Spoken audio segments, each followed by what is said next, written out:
अत्यंत घनघोर लढाईत अखेरीस आणि प्रचंड द्वेषाने लढणारे योद्धा.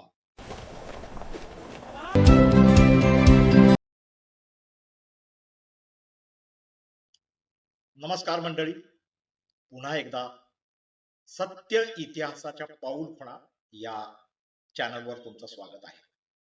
मला एक गोष्ट बोलायची आहे. सध्या भारतीय इतिहास आणि विशेषतः मराठ्यांचा इतिहास याचं मोठ्या प्रमाणात विकृतीकरण चालू आहे. त्यामुळं पूर्ण निरपेक्ष पद्धतीनं, तटस्थतेनं, पुरावे आणि संदर्भ यांच्या साहाय्याने आपण या चॅनलमध्ये इतिहासाची मांडणी करत आहोत.